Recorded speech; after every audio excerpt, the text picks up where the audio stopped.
Entretien réalisé par Charles Tiendrebeogo.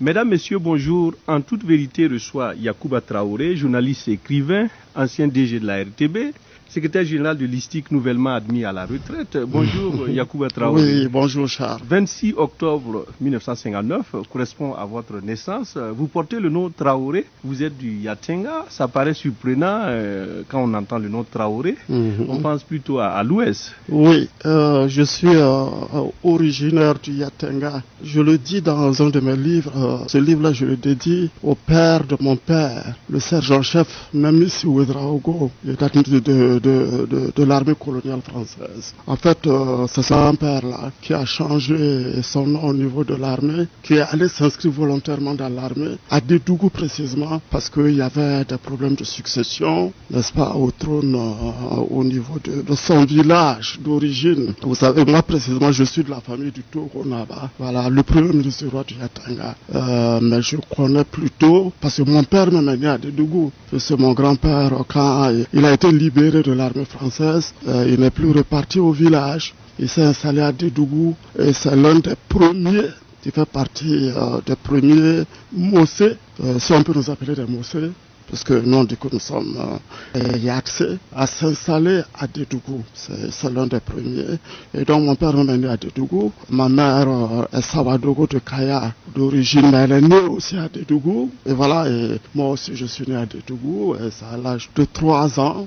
Mon père était administrateur civil. Il était le commandant de cercle adjoint à Dédougou. Et c'est le père d'un monsieur que vous connaissez bien certainement, qui s'appelle Serge Henry. Son père s'appelait... Voilà, le comédien. Son père c'était Paul Henry. C'est lui qui était le commandant de cercle. Et moi, mon père était son adjoint. Mais vous voyez l'administration coloniale. C'est ça, on va partout. Et moi, finalement, je me suis retrouvé à 3 ans à Bobo Tulasso, que je connais mieux que Waïkouya, que je connais mieux que Dédougou. On dit que vous êtes très attaché à votre Yatenga, à tel point que votre dernière fille porte le nom de Yatenga. Oui. Et pourquoi pas le nom de village même, Talé? Pourquoi pas Talé et puis Yatenga?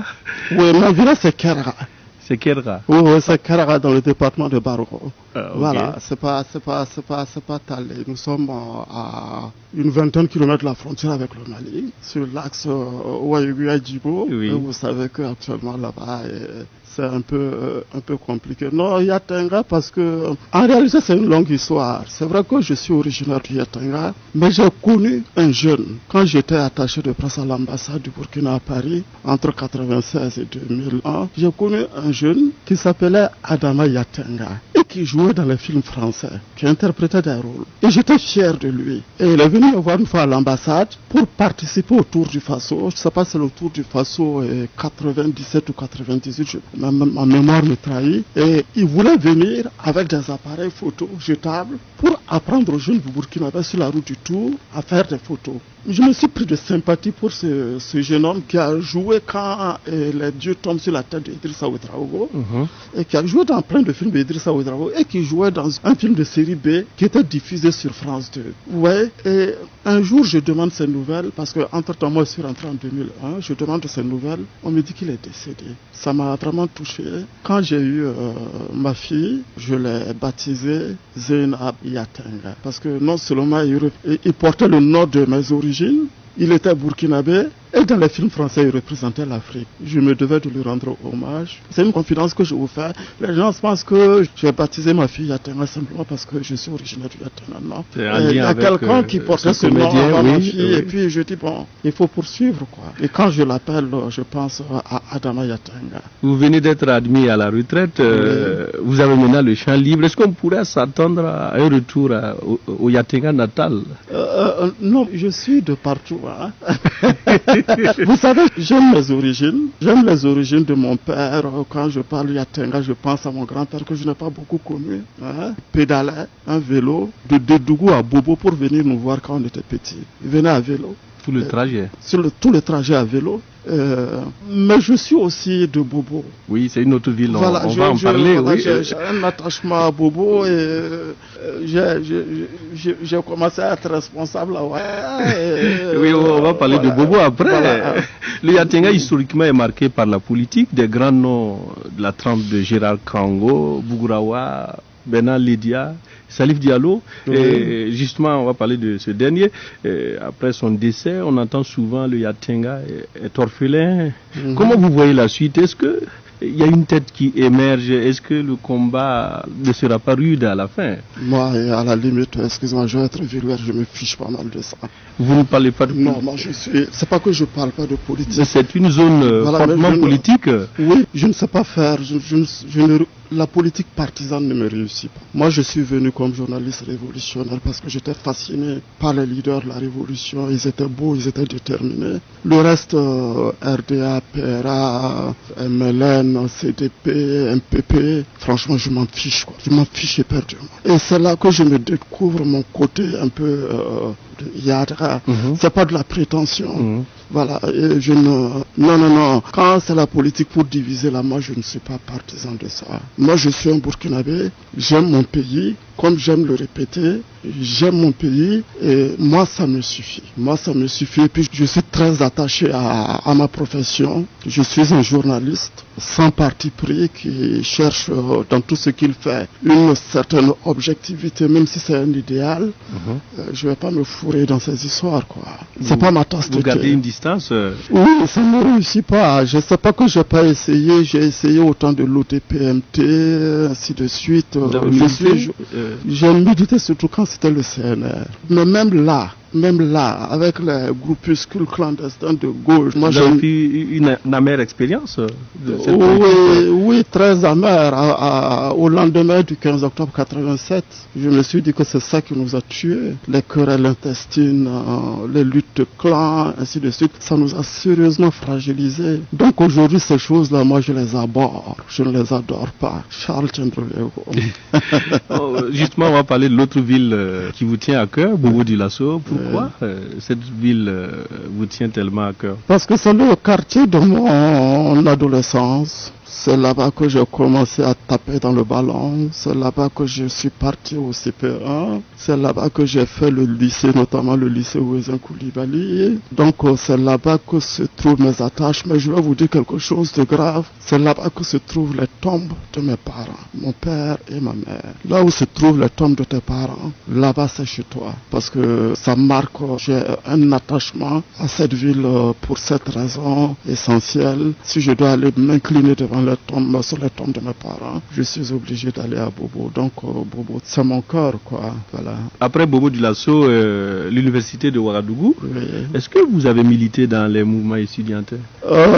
J'ai milité, quand moi je venais à l'université, je suis venu à l'université je crois en 81 et puis en 82 ça a commencé à bouger au niveau politique sur l'échiquier national et puis il y a eu le CSP1 et puis il y a eu le CSP2 et puis il y a eu la révolution et puis moi j'étais engagé. Voilà. Sur le campus, qu'est-ce que vous avez fait exactement? Parce que le mouvement étudiantin était contre la révolution. Ça aussi il faut le dire. Beaucoup de jeunes ne le savent pas. Pourtant, on dit que c'était le creuset de ce qui est féministe. C'était des anti-révolutionnaires. Je me rappelle même que quand il était question de changer les pièces d'identité, parce que le pays avait changé de nom, en ce temps, la NEP disait qu'il ne faut pas changer les pièces d'identité parce que ça peut revenir à la haute volta. Hein. Voilà, il ne faut pas qu'on se leurre. Hein. C'est quoi la division? Eux, ils proclamaient, ils disaient qu'ils allaient arrêter de lutter quand ce serait la RNDP qui arrivait au pouvoir, c'est-à-dire la Révolution nationale démocratique et populaire. Alors que nous, on était à la RDP, avec le CNL, la Révolution démocratique et populaire. Le N faisait la différence. Il fallait que ce soit une révolution ouvrière pour eux, à l'instar de l'Union soviétique, ainsi de suite. Et ils trouvaient que les militaires n'étaient pas des révolutionnaires. révolutionnaire, qu'un militaire ne pouvait pas faire la révolution. C'est ça qui nous divisait. Donc moi, je n'ai pas eu l'occasion de militer dans le mouvement estudiantin à l'université. Au lycée Ouezan Coulibaly, oui. Là-bas, vous avez milité. Voilà, là-bas, j'ai milité. Mais quand je suis venu à l'université, ça a coïncidé avec l'arrivée sur scène des capitaines. Je dis, écoute, on les accompagne. Voilà, c'est tout simplement ça. Il y avait une fracture entre nous, CDR, et puis l'ANEB, l'association des étudiants burkinabés. Oui, il y avait vraiment une fracture parce qu'ils n'étaient pas pour la révolution. Mais à l'intérieur, au sein des CDR aussi, il y avait une fracture. Parce que nous, l'université était un champ où chacun venait puiser. Nous, c'est les Libyens qui nous ont fait la cour d'abord. On était dans une cellule et parce que on proclamait qu'il fallait une sorte de livre vert. Vous savez, Kadhafi le livre vert a écrit un livre, voilà, qui était le livre de la révolution libyenne. Voilà. Oui.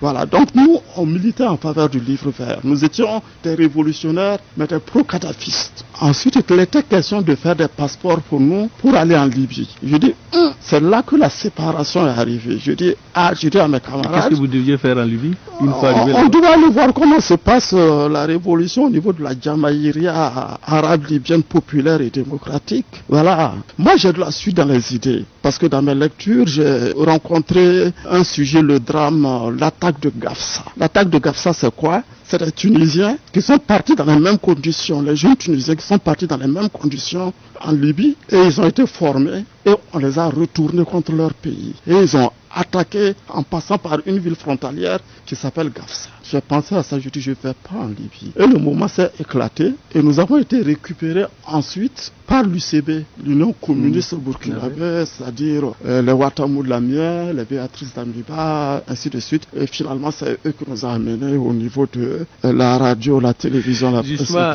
la révolution vous trouve à l'université, vous ferez partie des journalistes révolutionnaires. Dites-nous, comment était fait le choix de ces journalistes révolutionnaires venus du campus de Zone? Non, moi j'étais chez moi, je buvais mon thé tranquillement et puis il y a un communiqué qui est passé sur votre antenne, la radio nationale, qui dit que les étudiants dont les noms suites sont convoqués au secrétariat général national des CDR tel jour à telle date. C'était choisi au haut niveau, c'était pas un choix, un engagement personnel. Voilà, donc on s'est présenté et puis le capitaine Pierre Ouedraogo, qui était le SGN CDR, est apparu en combinaison de pilote. Il dit, toi tu veux aller où, toi tu veux aller où, toi tu veux aller où. Et il dit, allez-y, vous êtes des journalistes. C'est comme ça que ça s'est passé. Et votre mission, c'était quoi au niveau vous deviez faire quoi dans les médias? C'était quoi? C'est là qu'on s'est pas contrecarrer les autres là. On trouvait que les médias étaient réactionnaires. On trouvait qu'ils n'accompagnaient pas suffisamment la révolution. Et nous, j'ai compris après qu'on était recrutés pour être des propagandistes de la révolution. Mais moi, ça, je ne l'ai pas accepté. Je ne l'ai pas accepté parce que depuis ma tendre enfance, moi, je rêvais de devenir journaliste. Et je n'ai pas pu le faire parce que quand on est arrivé en licence, les révolutions ont supprimé le 3e cycle. Donc, il n'était pas possible d'aller faire le journalisme à l'extérieur. Voilà. En fait, c'est un peu la raison pour laquelle même j'ai accepté rester, parce que je voulais coûte que coûte devenir journaliste. Vous voyez, mais je n'ai pas accepté ce côté, faire la propagande, n'est-ce pas, de la révolution. Mais il semble que vous n'étiez pas compris sur le terrain. Les débuts n'ont pas été faciles. Certains parlaient de journalistes de bas étage recrutés au marché de radio. Oui, nous étions des journalistes de seconde zone. Il fallait accepter parce que ce métier-là, ça demande beaucoup d'humilité et d'ouverture d'esprit. Moi, par la suite, je suis parti faire un DEA à Paris 2, Panthéon Assas. Mais je le dis honnêtement, ce que le Serge Théophile Balima, qui était le directeur de la télé, Mahmoudou Ouedraogo, qui était mon rédacteur en chef, ce qu'ils m'ont appris en conférence de rédaction, je n'ai pas appris la moitié à Assas. Ça, je le dis honnêtement. C'était pratique. C'était pratique.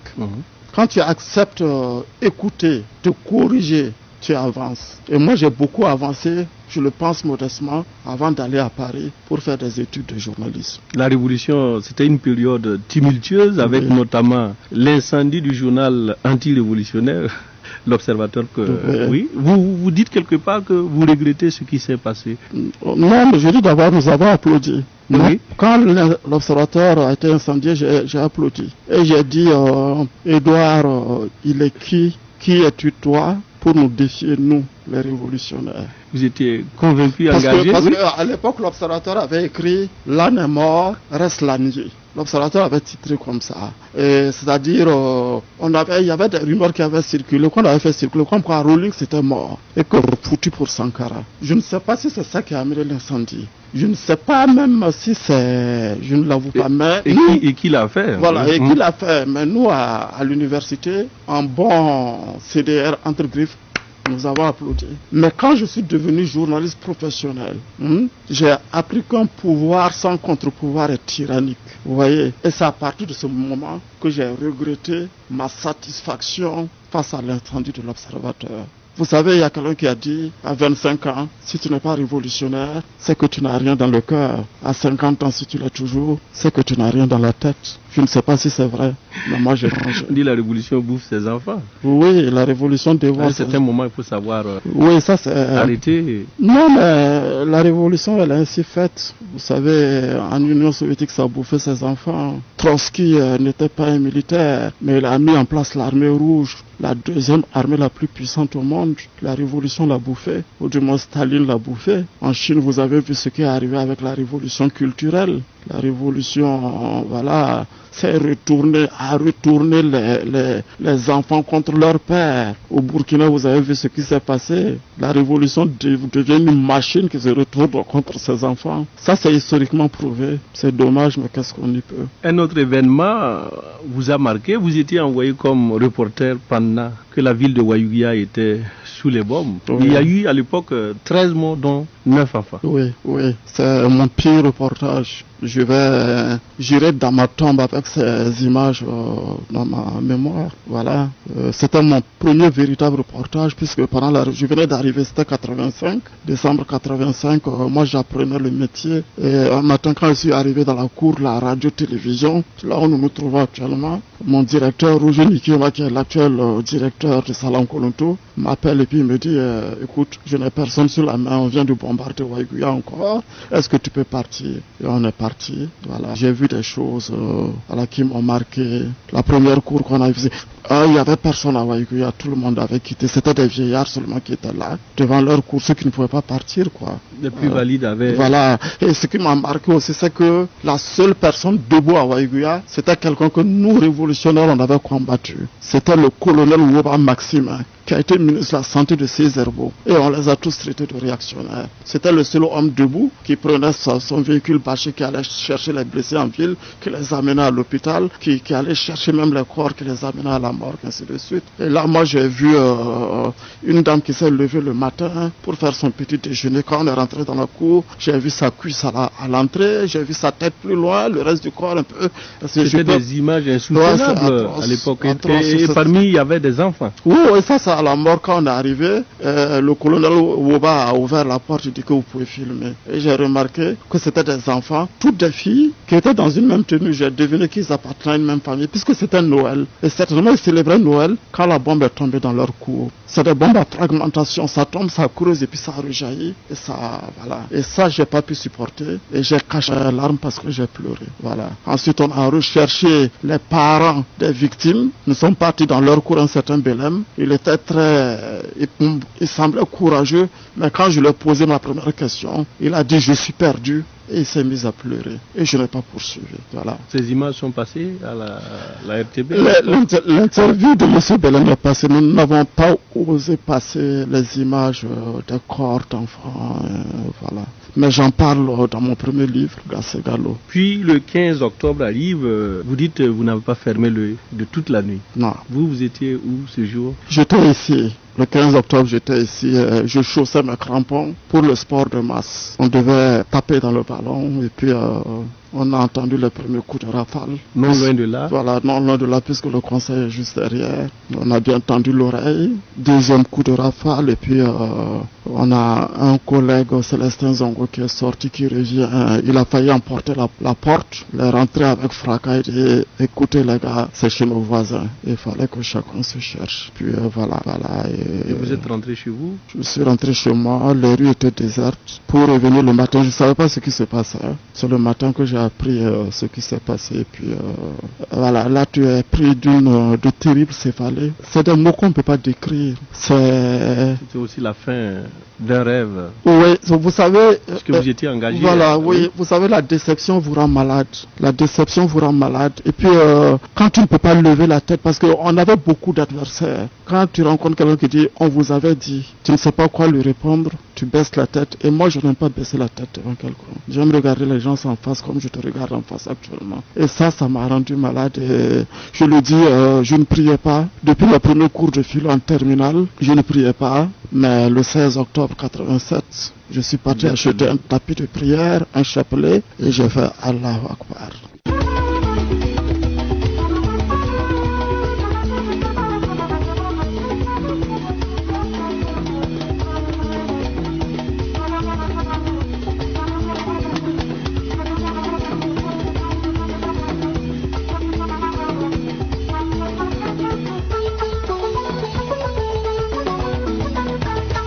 Un autre événement aussi, vous dites votre reportage sur la prise de Koudgou a été pauvre. Très pauvre.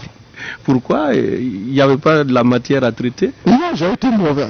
J'ai été un très mauvais journaliste, un très mauvais reporter. On a quitté Ouaga à 2h du matin, on est arrivé à Koudgou à 20h parce qu'il y avait des checkpoints partout. On a refusé de me dire ce qui se passait. Je suis arrivé, on a refusé de répondre à mes questions. Je n'ai pas eu le courage de rentrer dans Koudgou pour interviewer la population. J'ai été mauvais. Et je suis revenu avec pratiquement rien. Voilà. Et il faut reconnaître ces lacunes. Je ne sais pas si c'est la peur, je ne sais pas si c'est parce que je ne connaissais pas encore bien le métier, mais en tout cas, j'ai honte de ce que j'ai fait à Koudgou. Yacouba Traoré, c'est toute une vie à la télévision nationale, d'abord présentateur. Vous aimiez briser les barrières. On se rappelle que vous receviez les Yélènes aux 20h de la télévision nationale. Semble-t-il, cela avait produit des vagues à l'époque où le rap même n'était pas compris. Oui, ça c'est à mon retour de Paris. Oui. Moi j'ai vu à Paris que quand on veut faire de l'audience, voilà, on reçoit Doko Gynéco, on reçoit Stemme Baxi, on reçoit Joe Star, ainsi de suite au 20h. J'arrive à Ouaga, j'écoute, c'est ma fille qui m'a fait découvrir les Yélènes, parce qu'à chaque fois que chaque matin quand je l'amène à Koloronaba, elle mettait la cassette. Je dis ça c'est quel groupe ça, parce que c'était censé ce qu'ils disaient. Voilà. Et j'ai décidé un jour de les recevoir. On m'a dit, il n'est pas question. Tu ne peux pas recevoir des gens qui portent de grosses culottes au journal. Un jour, je les ai reçus contre l'avis de mon rédacteur en chef. C'était trop osé? Oui, c'était trop osé, mais il fallait le faire parce que j'étais convaincu que ce que je faisais était bien. Voilà. Et j'étais fier quand Smarty a remporté le prix RFI de la chanson. Je dis, ce jour-là, qu'est-ce qu'on fait? On ouvre le journal avec ou quoi? Enfin, c'est vrai que je n'étais plus sur le terrain. Je dis que ce que j'ai fait, j'avais raison. Vous étiez en avance sur le tas. Voilà. Vous dites à la télé, j'ai reçu des coups et je me suis abstenu d'en donner. Et quels étaient ces coups? La télé, c'est pas un milieu pour les pleurnichards. Vous savez, les égos, même chez vous à la radio, les égos sont très forts. Voilà. Pourquoi lui présente le journal, pas moi? Pourquoi lui, il a été choisi pour tel reportage sans moi? Surtout que moi, j'étais un journaliste révolutionnaire, donc j'étais censé rien connaître. Vous voyez, c'est comme ça qu'on reçoit les coups. Voilà. Mais moi, comme je l'ai dit, à quoi ça sert d'en donner? Il faut tirer les leçons et puis transmettre à la jeune génération, pourvu que toi tu ne donnes pas les coups, pourvu que tu sois un bon encaisseur. Et moi j'ai été, je le pense, un très bon encaisseur. Sinon je n'allais pas gravir les échelons jusqu'à devenir directeur général. Voilà. Il y a aussi d'autres plateaux où vous avez vu faire des émissions telles que Ça tourne. Oui. Une émission politique de la l'actualité du cinéma africain. Voilà, j'ai présenté le premier Midi Magazine de la télévision en 88 et j'ai présenté Saturne. Je suis à l'origine de Saturne et j'ai demandé à mon confrère Auguste Bambara qui venait d'arriver à la télé de m'aider à animer cette émission-là. Voilà, je pensais que la RTB devait faire ça parce que Sandra Ousmane l'a dit, nous sommes le pays plaque tournant du cinéma africain. Et quand on regarde l'histoire de la RTB, au début, la télé et le cinéma se trouvaient dans la même maison, voilà, la direction de l'information. Donc il n'y a pas de raison que la télé n'aide pas le cinéma. C'est la raison pour laquelle j'ai crié et j'ai animé Ça tourne pendant un bout de temps. Il y a aussi l'anecdote sur la panenka au sport. Il semble que vous... Oui, moi je suis... Vous l'avez réalisé en journalisme. Oui, moi j'ai fait une panenka. Oui, mais... pour annoncer le mariage d'un de vos confrères. En fait, c'était... je vais le révéler parce que je n'ai pas dit son nom dans le livre que j'ai écrit Kassigalo, mais il s'agissait du mariage de Étienne Songre Sawadogo, qui était un confrère qui s'est marié, et puis j'ai essayé un truc qu'on appelle dans les techniques journalistiques une fausse attaque. Voilà, je dis mon confrère Étienne s'est pendu ce matin. Ça a donné des sueurs chaudes à mon ministre qui était paix à son âme, Yann Kilimité, qui m'a appelé pendant le journal. Il était content de la tournure. Je dis, il s'est pendu ce matin, au moment où je présente le journal, il est accompagné par une foule d'amis, de connaissances, et je te dis, en fait, il s'est marié. Il s'est mis une corde au cou. Ensuite, je dis, il n'a pas résisté au charme de la belle, voilà. Et là, on a su que c'était un mariage. Et Kilimité était content, mais il a eu peur. Il m'a dit, il a eu très peur. Voilà. C'est-à-dire, c'est arrivé, c'est appuyé là où le téléspectateur n'attend pas que tu appuies. Choquer un peu le voilà, public. c'est la même chose que le panenka quand on tire un penalty. Voilà. On y va avec la force, tu laisses et puis le but partir et puis tu fais une petite pichenette et puis il voit mais il peut rien. Voilà. Mais c'est efficace. Yacouba Traoré aussi aura marqué le cinquantenaire du FESPACO. On est venu vous chercher pour présider un peu cette commission. Et vous y avez dit, vous allez proposer un programme de fou. Oui, je pense que j'ai été un peu fou. En bien et en mal. On vous a vu courir sur le tapis rouge. Ouais, je pense que le cinquantenaire méritait qu'on casse les codes. Voilà, on a essayé de casser le code, mais c'est pas facile. Ce n'est pas facile. On a essayé de faire quelque chose de différent parce que ce que j'ai remarqué de par le passé, ça ne me plaisait pas. L'ouverture du FESPACO, ça consistait à faire venir une grande salle au stade du 4 août qui joue. Et puis non, je dis, c'est pas les Koundé. Le FESPACO, c'est pas les Koundé. Il faut faire quelque chose, faire une création qui a du sens, qui parle cinéma. Et c'est ce qu'on a tenté de faire avec les musiques de films. Vous avez vu quand le président même est arrivé, la musique que la fanfare jouait, c'était une musique des petits chanteurs au point levé sur le FESPACO. Voilà, la chanson Bako que Nourat a interprétée, c'est une chanson d'un film qui est intitulé Bako. Vous avez on a fait jouer, comment il s'appelle, le reggae man là, Roger Wango. Roger Wango, parce que c'est le FESPACO 95 qu'il a révélé. Les Burkinabés ne le connaissaient pas, c'est Léla qui l'a chanté au FESPACO 95, c'est ça qu'il a révélé.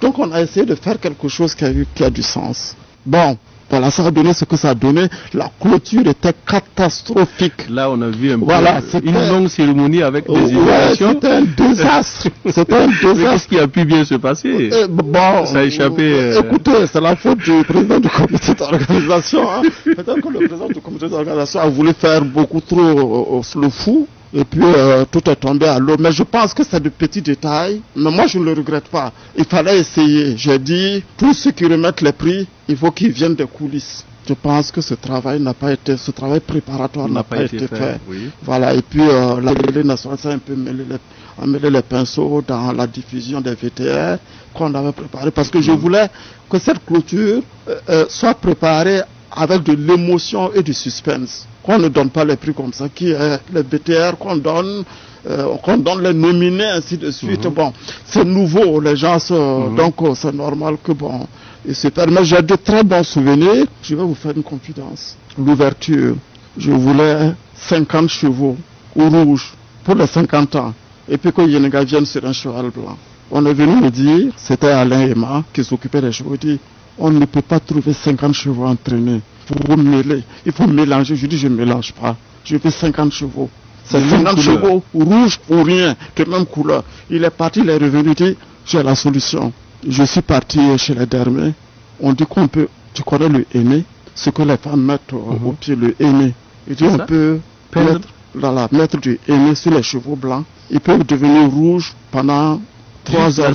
3 heures de temps, voilà. Juste la cérémonie. Et vous l'avez fait? Oui, on les a badigeonnés de henné. On a acheté 30 000 francs de henné. Un sac de henné, puis on les a badigeonner juste le temps pour avoir des cheveux rouges. Et c'est pas fini. Toutes les Amazones n'étaient pas des Amazones. Parce qu'on ne peut pas avoir 50 femmes entraînées qui savent monter à cheval. Et comment vous avez fait? On a déguisé des hommes, on les a nattés. Nattés? Et puis on leur a mis certaines des boucles d'oreilles. Et ça a passé. Le public n'a vu que du feu. Voilà. Vous avez réussi à ce cinéma. Oui, c'est devant les gens. On est dans le cinéma. Le cinéma, c'est aussi de la fiction. Oui. La chose. On a joué sur cette fibre-là. Voilà. Yacouba Traoré est aussi écrivain. C'est tout à fait logique puisque vous avez une maîtrise en lettres modernes. Oui. Et les livres Cassé Gallo, entre les lignes de mon journal en 2012, vous parlez du pouvoir du journalisme. Oui. Il y a Cro, les femmes ont déserté les maisons en 2016. Oui. Pourquoi les femmes ont déserté ces maisons? Les femmes ont déserté la maison. Vous savez, j'ai joué sur un symbole à l'ouest parce que c'est pourquoi je dis que je suis un peu attaché à Bobo. À Bobo, quand une fille se marie et qu'elle n'est pas vierge, on dit qu'on ne l'a pas trouvée à la maison. À Massorosso. C'est ce qu'on dit. On ne l'a pas trouvée à la maison. Donc, moi, j'ai intitulé mon livre Les femmes ont déserté la maison en étudiant plusieurs types de femmes qui ne sont pas à la maison, mais pas pour les mêmes raisons. Vous voyez, il y en a qui ne sont pas à la maison pour des raisons d'études. Il y en a qui ne sont pas à la maison parce qu'elles doivent travailler. Il y en a qui ne sont pas à la maison parce qu'elles sont à l'extérieur. Parce que je raconte l'histoire d'une fille originaire du Yatenga comme moi, et qui est née, n'est-ce pas, au Ghana. Voilà. Et son père, parce qu'elle a pris une grossesse, lui dit, tu vas retourner à la maison. Non, sa maison c'est où? Elle ne connaît pas le Yatenga, elle ne connaît pas le Burkina. Sa maison c'est le Ghana. C'est là où on est né, c'est là-bas qu'elle est chez soi. Donc je joue sur ces différentes images-là pour construire, n'est-ce pas, mon roman. Il y a Alimata Salambere, itinéraire et leçon de vie d'une femme debout. Oui, vous avez une femme extraordinaire. Dédicacée lors de ce FESPACO-là. Oui. Mais on va parler un peu de l'actualité avant de vous laisser passer, puisque nous sommes pris par le temps. Ces derniers temps, ce sont des attaques à répétition sur des civils et militaires. On a l'impression que c'est un acharnement sur le pays. Oui, bien sûr. Bien sûr que c'est un acharnement. Et on s'acharne. Mais qu'est-ce qui peut expliquer? Contre des pays fragilisés. Je trouve que nous ne sommes pas unis. Votre émission s'appelle En toute vérité. Moi, je vais vous parler en toute vérité. Moi, je pense que les responsables actuels, leur bilan, ça ne va pas être apprécié au contenu du panier de la ménagère. Ça ne va pas être apprécié aux augmentations à l'aune des augmentations salariales. Ça ne sera pas un bilan économique. C'est leur capacité à unir les Burkinabés. Tant qu'on ne sera pas unis, moi je crois qu'ils vont nous frapper. Et ils vont nous frapper comme nous voudrons. Je trouve que le problème de la réconciliation, quand tu parles de ça, les jeunes, la rue... oui, il y en a qui pensent qu'il n'y a pas un problème. Je pense que la rue est irresponsable. Moi je suis un journaliste révolutionnaire à l'origine. Moi j'ai milité dans les CDR. Je sais qu'à un moment donné, la révolution a divisé le peuple en révolutionnaire et en contre-révolutionnaire. Et qu'à ce temps-là aussi, ça nous a fragilisés. Ne recommençons pas ces erreurs-là. Nous sommes très fragilisés. C'est parce que nous sommes fragilisés, c'est parce que nous sommes divisés que nous sommes vulnérables. Moi, c'est ma conviction. C'est ma conviction. Et je n'ai pas de solution. Mais pour moi, aujourd'hui, tous les moyens, toutes les pistes qui peuvent amener les Burkinabés à se parler, à s'entendre, je pense qu'il faut les prospecter. Ce n'est pas seulement... Il ne faut pas faire des procès et puis dire que c'est fini. Non. Non, ce n'est qu'une étape. Ça ne résout pas tout. Ça ne résout pas tout. Et moi, je suis fasciné par ce qui s'est passé en Afrique du Sud. Avec Mandela et Desmond Tutu. Je suis fasciné par ça. Donc, je pense que nous avons de sérieux problèmes. Et il faut que... Vous savez, regardez la Chine. La deuxième guerre mondiale a commencé en Chine avant 1939. La Chine était en guerre, une guerre interne, Mao contre Chiang Kai-shek. Mais quand ils ont été attaqués par les Japonais, ils ont dit, nous taisons notre querelle, nous boutons l'ennemi dehors, quitte à reprendre la guerre après. Et c'est ce qu'ils ont fait. C'est ce qu'ils ont appelé l'alliance sacrée. Nous, il nous faut une alliance sacrée aujourd'hui.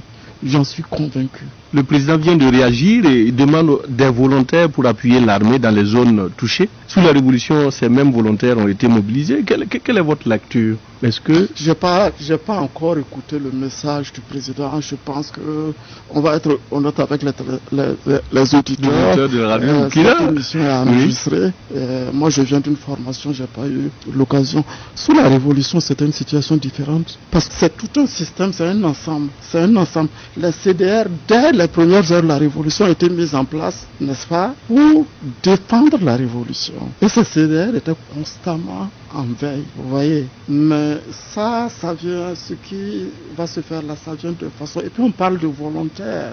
Est-ce qu'à un moment donné, il faut parler de volontaires? Il faut engager tout le peuple. Moi, je crois que tous ceux qui sont en mesure de combattre, faut les enrôler. Moi, je pense que c'est ça. C'est pourquoi je dis que c'est un ensemble. Mais ça ne peut pas se faire. On va continuer à parler de volontaires tant qu'on ne réussira pas l'unité, tant qu'on ne réussira pas la réconciliation. Moi, je pense qu'il faut traiter le problème à la racine. Et une fois de plus, le bilan de l'actuel régime, ça sera jugé à sa capacité de réussir l'union de tous les fils et de toutes les filles du Burkina. Ça sera tout pour aujourd'hui. Nous allons dire merci à Yacouba Traoré, journaliste écrivain, ancien DG de la RTB, et secrétaire général de l'ISTIC, ancien aussi nouvellement admis à la retraite. Et merci d'être venu dans nos studios. C'est moi qui vous remercie, Charles Tiendra Béogo.